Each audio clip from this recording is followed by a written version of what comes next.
Yesterday's game was very interesting one. Very sweet game. With Chelsea upping their games as this competition wears on. It is not the kind of performance that Chelsea gave in the group stage that they gave in the round of 16.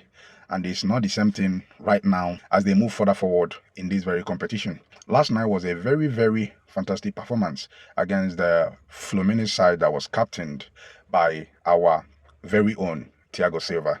Yesterday, Joao Pedro, replicated exactly what I've been saying about this guy. This guy is tough. This guy is aggressive. This guy can shoot. This guy can dribble. This guy can equally pass. I've been saying it, And in my previous video, I made it clear that Nicola Jackson, is in serious trouble because it will be a very tough competition for him of surging this very Joao Pedro. Joao Pedro, when quizzed by Enzo Maresca about his favorite position, he said that any position that he is asked to play, that he's going to play it. That was what he told the manager. This has made him an asset to the team. And knowing that Enzo Maresca usually play players out of position, so Joao Pedro has kind of deceived him. He wouldn't know where to play Joao Pedro. So wherever he plays him, the guy is going to be comfortable and is definitely going to deliver. Nicola Jackson came in yesterday after serving 2-match ban. I don't know if this guy is reasoning at all. You came in yesterday after serving 2-match ban and knowing that this team has played without you and they have advanced to the semi-final position. Then you came in yesterday, you had an opportunity to pass to Cole Palmer and you decided to take the shot yourself. Even yesterday, immediately he came on yesterday, Chelsea's attack died. Immediately, Joao Pedro left the pitch because Joao Pedro was a tiger. He was fighting with Thiago Silva. He was fighting with the other Fluminense defender. He never allowed them to rest. This is how you play as a striker. You need to be aggressive. You need to stand toe-to-toe with the opposing defender. But Nicola Jackson, before the ball even gets to the ground, Nicola Jackson is already on the ground.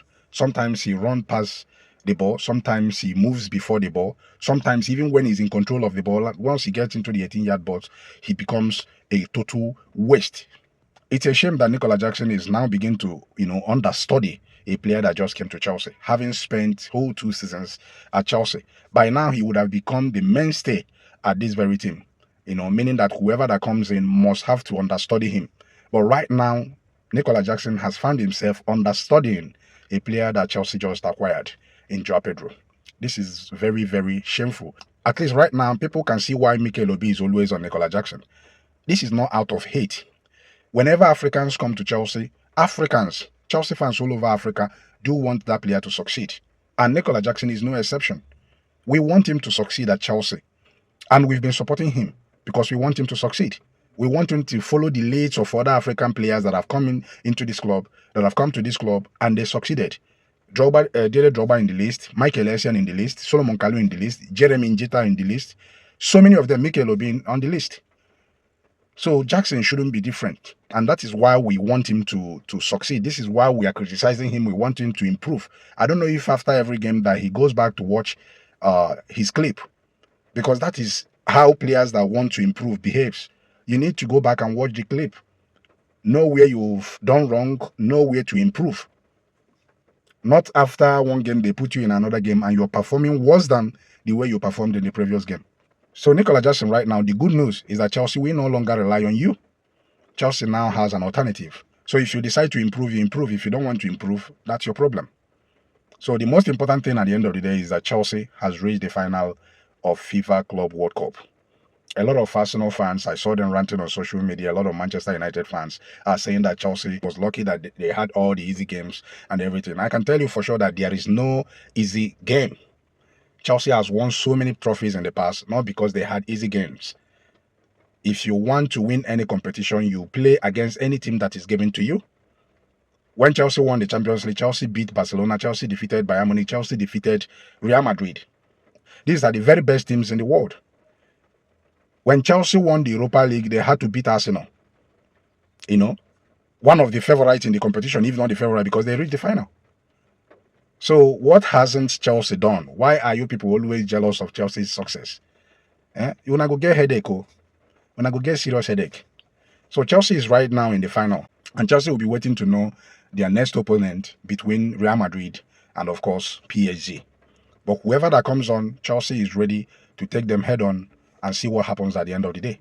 This is a final. Any team can actually win it. So if you're going into the final, you think this team is the favorite or no, this is football. You know, there used to be surprises in football. So if Chelsea wants the trophy more than PSG or Real Madrid wants it, then Chelsea is going to win it. You know, but the most important thing is that Chelsea has reached the final. And I don't even want to mention how much Chelsea has accumulated so far by reaching this final. Chelsea has made a lot of money. And the prize money in this very competition is about 1 billion, meaning that 1 billion US dollars, I meant to say. So meaning that whoever that wins the tournament is going to earn very huge amount of money. And the person that finishes second, you know, as the case may be with Chelsea, whether Chelsea finishes first or second, Chelsea is definitely going to make a lot of money. So this competition is beneficial. Forget all those managers that are criticizing it. No, they are just criticizing it because their team is not in it. Like Pep Guardiola that they've kicked out his Manchester City. So Chelsea is here and Chelsea is going to benefit financially. Chelsea has benefited already financially by simply reaching the final of this very competition. So kudos to Chelsea, kudos to our team. And as you can see as well, Enzo Maresca is already building a reputation at Chelsea. He has managed to qualify Chelsea to the Champions League and also, you know, win the Europa Conference League. Right now, he has steered Chelsea to the Club World Cup final. This is a tremendous achievement, and at the end of the day, this is going to count for him. Thank you so very much for watching, and keep following Sports Prediction Arena for more.